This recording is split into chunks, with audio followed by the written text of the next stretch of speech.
And it's not confined to the Western society.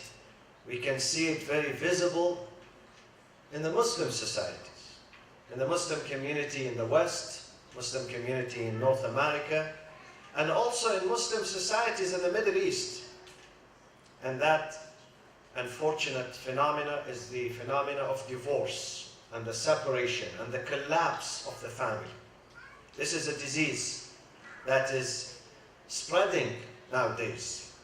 And unfortunately, the Muslim community has been affected by this divorce. So tonight I'm going to put in a few points, ways of containing this disease. How we contain it, how we avoid it. There are ways of containing this and trying to get the family together. For those of you who are married, we should listen to this. For those of you who are still single and contemplating on getting married, also you should listen to this. And if you have any comments, if you have any things to add, feel free to add to it. I think the blessings of having family is the most important gift that God has endowed on us. Having family. Family is the source of stability. It's a source of happiness. The Holy Quran says about family and marriage, خَلَقَ لَكُم مِّنْ أَنفُسِكُمْ أَزْوَاجًا لِتَسْكُنُوا إِلَيْهَا. You find rest in your family. You can't find this rest outside in the street. You can't find it elsewhere. You only find it when you have a stable family, when you have harmonious, caring, loving, responsible family. You can find this tranquility and this type of rest. And definitely, the family, a strong and healthy family, contributes into a strong and healthy community and country. The country is not only strong by its armed forces, by its defense expenditure, by its strong economy. Also, it becomes strong and stable when the families are stable, when the families are healthy, when the fathers and the mothers, they live together and they contribute to the integrity and the strength of the family. And vice versa, the country and the community and the society becomes weak and fragmented when the family is dismantled, when the family is not together, when the family being separated from each other and the children have no future, then the society begins to go on the decline. So the health of the family contributes into the health of the country. And now let me say something here important. Divorce should not be a stigma, meaning that not every person who is involved in divorce is necessarily a bad person. No. Sometimes the person is very pure, the person is very immaculate, very responsible, very religious, very committed, very moral.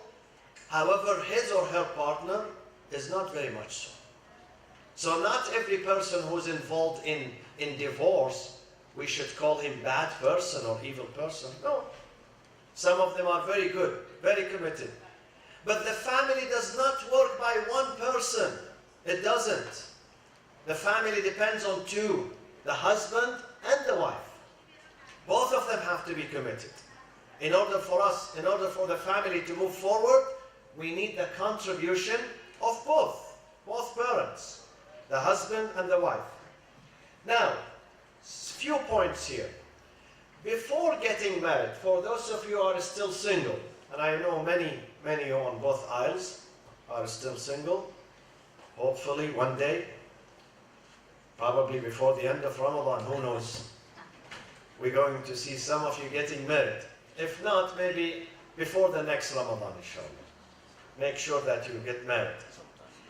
But before you get married, my friends, you need to understand the institution of marriage and family. you need to read about it. You need to educate yourself about it. You need to raise awareness. You need to know your rights and your responsibilities. Both. Not just your rights, but your responsibilities too. Many people, they get into this institution, they get married without knowing the meaning of marriage. They don't know their rights. They don't know their responsibilities. All what they care about is the honeymoon, is the wedding gown, is how many people we invite for the wedding reception. They care about these things, but they don't care about their marriage. They care about the wedding, but not the marriage. There is a difference between them. It's good to care about your wedding, but don't forget about your marriage, your future. You have to discuss this. You have to read about it. You have to educate you. If you are a husband, you have to say what it takes to be a husband. What are my responsibilities? What should I do? How should I become a good husband? Is it a fortune? Is it just something that falls from the sky and makes people, some of them good fathers and some of them bad fathers? No, it's not. It depends on us, on our will, on our commitment, on our understanding, and on our sense of responsibility. So please do educate yourself about marriage. To save your marriage and reduce this evil that is called divorce and disintegration of the family, we have to read about it. We have to research about it. We have to spend time to understand our rights and our responsibilities. Reason number one for divorce, in my opinion, is lack of respect. Mutual respect and appreciation between the husband and the wife. When respect is absent, either both of them, they don't respect each other, or one of them does not appreciate, then that would contribute into a big misunderstanding. So the absence of respect in the family is a major factor into the disintegration of the family. And how does disrespect evolve? Where does it come from? I believe it has two reasons. One of them is psychological, the second is social. The psychological reason for disrespect in the family, either the husband does not respect his wife, or she does not respect her husband, or both of them, they don't respect each other. The psychological reason of it is what we call it selfishness. When a person becomes selfish and only thinks of himself or herself, and only put himself and herself first before others, that would contribute into this, creating this atmosphere of disrespect. This is one aspect. It's a mental aspect, psychological aspect. Selfishness. He doesn't care about others. All what he cares about in this world is himself and his happiness at the expense of others. While marriage is a collective effort, my friends. Marriage is an institution. Institution. Both have to be committed. Both have to sacrifice. Both have to give. Both have to understand each other. So this is one reason. The second reason for disrespect in the family is social. One of them comes from a background where his parents did not teach him how to respect others. He or she comes from a broken family.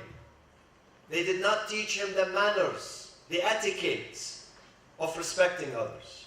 He had no mentor, he had no teacher, he had no guardian to teach him what to do.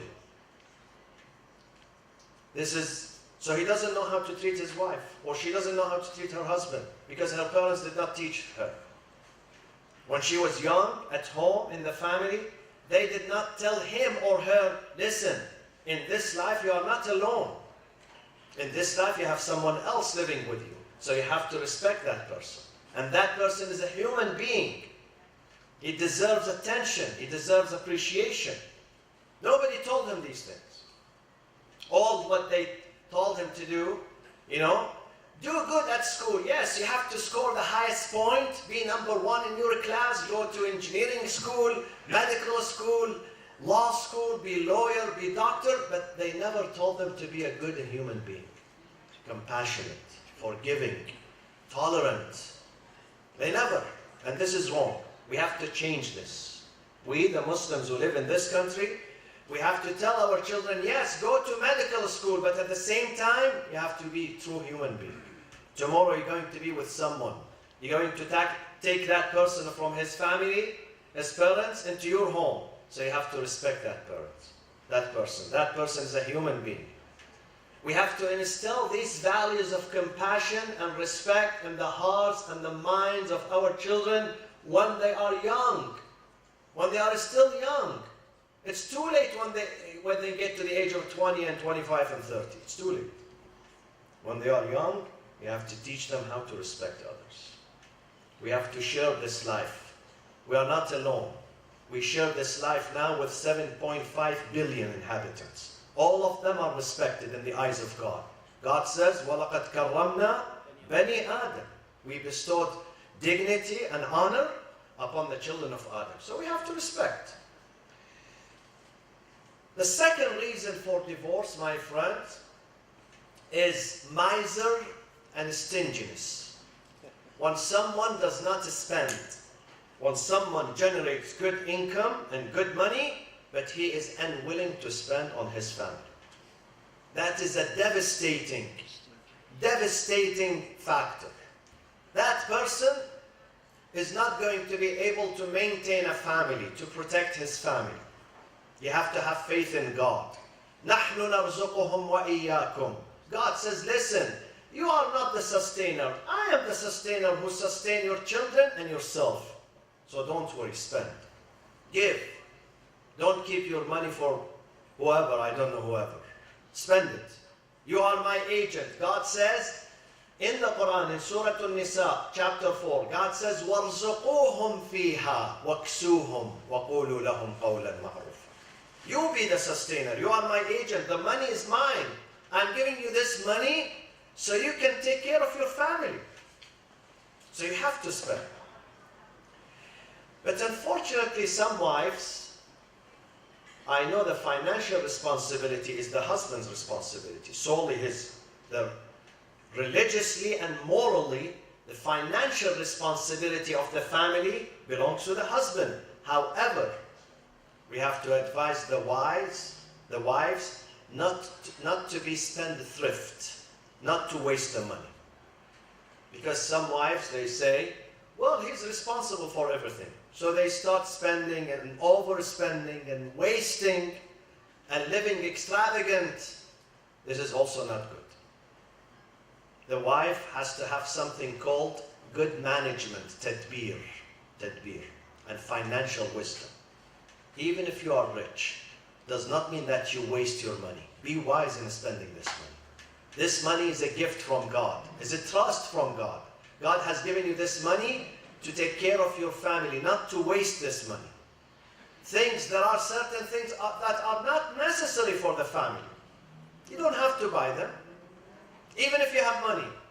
Or sometimes if you need to buy one item or two, do not buy 4 or 5. This is israf. This is tabdir. إِنَّ الْمُبَذِّرِينَ كَانُوا إِخْوَانَ الشَّيَاطِينَ وَكَانَ الشَّيْطَانُ لِرَبِّهِ كَفُورًا. He is ungrateful. Someone who spends the money unwisely, that person is being ungrateful to God. Because there are many people who are hungry. They need this money that you are wasting. So don't waste it. You need to work together, the husband and the wife, to maintain the family in a good way, avoiding stinginess on the one hand, and avoiding what? Waste on the second hand.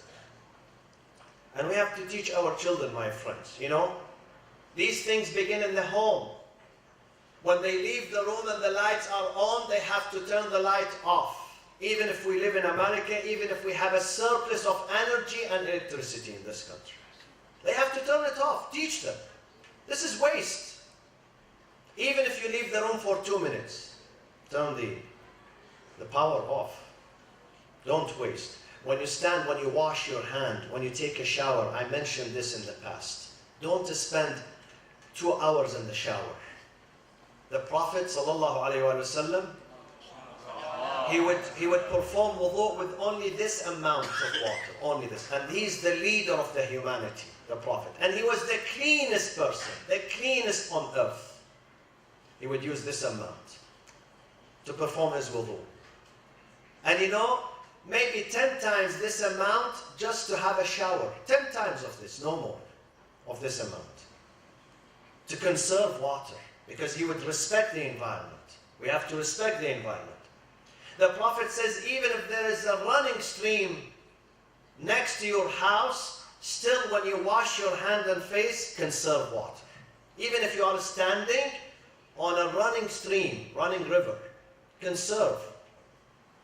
When you conserve, you are respecting God, you are respecting His creation, you are respecting the environment.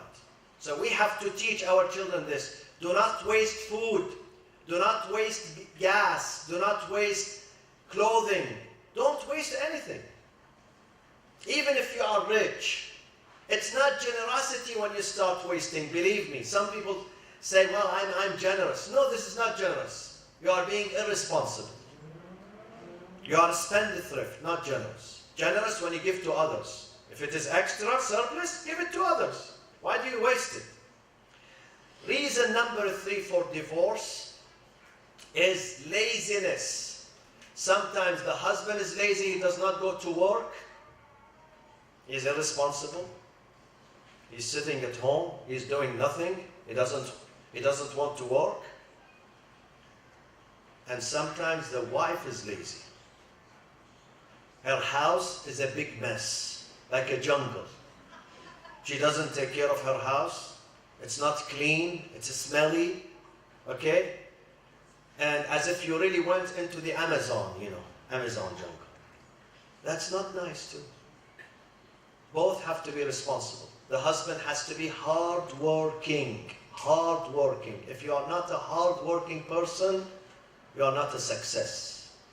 You are a failure. You have to work hard. God loves to see you working hard and hard and hard and being exhausted at the end of the day. So when you go to bed, you are completely exhausted. God loves to see you like that. And this is good for your physical health and mental health, both. Don't be lazy. Of course, on the other hand, there are some fathers who overwork and they don't have time, quality time to spend with their children. This is also wrong. You have to be moderate. Yes, work hard, but leave some time for your family. Quality time. So take care of your house.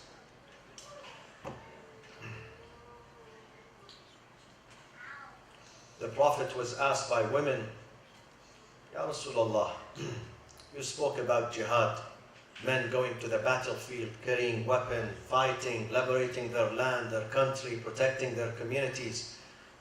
How about us? And you said to men, you're going to go to paradise if you do such and such. How about us? He said this brief sentence. He said, Jihadul mar'ati husnul taba'ul. Husbandry. To treat your family in a good way. This is your jihad. This is your sacrifice. This is your battlefield. This is where God wants you to be. Keep your house as a resting station. خَلَقَ لَكُم مِّنْ أَنفُسِكُمْ أَزْوَاجًا لِتَسْكُنُوا. Second, your house has to be an oasis. Oasis of love, peace, tranquility. So when you and your husband and your children and the guest comes to your house, he says, wow, this is a place of peace. I enjoy this environment. They grow mentally. Do not make your house a mess. Do not make it a center for conflict. Neither the husband should do that, nor the wife. Both have to contribute into making the house a garden of Eden. And you can do that. And there are many homes like that, I know. Garden of Eden. The Prophet used to spend his best times when he went to the house of Ali and Fatima alayhim assalam. He said, my best hours when I come to this house. I enjoy the peace because they are never fighting with each other. There is never conflict here. There is no conflict. There is no disagreement. They help each other. They integrate each other. That's the good family. When you stand with your wife and your wife stands with you, and you support your children, and you must bring beauty, you must bring happiness, you must bring the music into your house. Music, not the music on the radio, your voice. Some voices are really music, and some voices, Allahu Akbar. So with your voice, with your smile, with your presence, make the house beautiful. Some people, they put, statues, portraits, pictures in their homes to make it beautiful, which is good.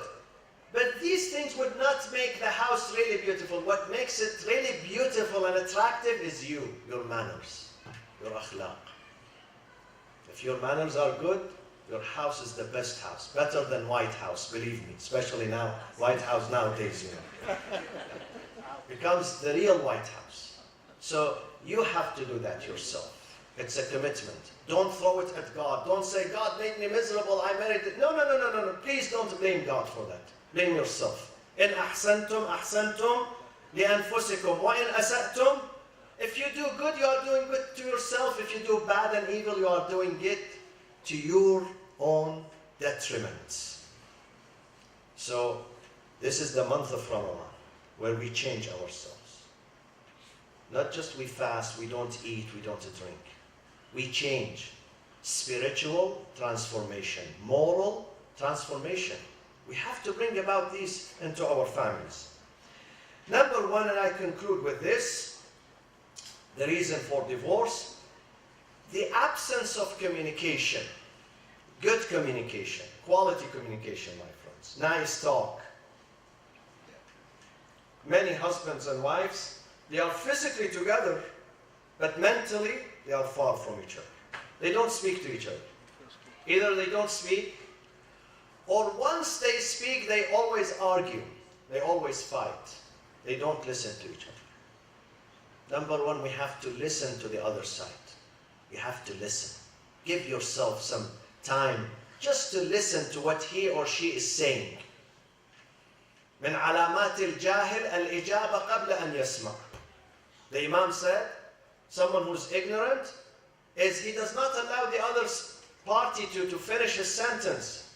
He's going to answer him even before he finishes his sentence. Don't do that. Listen. And try to make it beautiful. وَقُولُوا لِلنَّاسِ حُسْنًا. We don't have to fight all the time. We have to control our anger. We have to curb our anger. This is the reason why we are fasting. كُتِبَ عَلَيْكُمُ الصِّيَامُ كَمَا كُتِبَ عَلَى الَّذِينَ مِنْ قَبْلِكُمْ لَعَلَّكُمْ تَتَّقُونَ. So you can curb your desires, your bad habits, your anger. Curb it. Don't speak when you are angry. Leave the house, leave the room, change the subject, turn on the TV, watch President Trump when he speaks. Comedy, Change the subject and then go back to your wife. And when you sit, you have to incorporate reason. الرحمن خلق الإنسان الرحمن خلق الإنسان علمه البيان. Reason. We have reason. Animals do not have reason. We have been endowed with this gift of reason. So we have to incorporate and utilize this reason. At the time of argument, stay away. Leave. Leave. You don't have to answer every time. There is a story that says, and also apologize to each other. Some people, they offend, but they become arrogant. They don't go and say, I'm sorry. They don't. Because I'm a man. A man cannot say, I'm sorry. No. Say, I'm sorry if you are wrong. In fact, they say, if someone says, I'm sorry when he is wrong, that person is called an honest person. And if someone says, sorry when he's not sure, that person is called a wise person. And when a person says sorry, even when he's right, that person is called husband. So even when you are right, say sorry to your wife. If you are waiting for good iftar, delicious one, you have to keep saying sorry. You have to keep saying, I love you. Otherwise, you stay out. You eat in the restaurant. So my friends, these are the things. We need to be, listen to me, a Shia community in the eyes of God is not the community that only prays and fasts. No. It's the community that stays together. A family that is healthy. A family that respects each other. A family that stays away from conflict. That is a Shia family. That's a Shia community. And we have to work on these areas during this holy month. Through meditation, through supplications, through prayers, through Quranic recitation, through dua in the middle of the night. Ask God to make you a better husband, a better wife, a better son, a better community member, a better servant. Ask God. And it happens, believe me. These things are not impossible, neither miracles. It happens. If we follow the path, we can reach our destination, inshallah.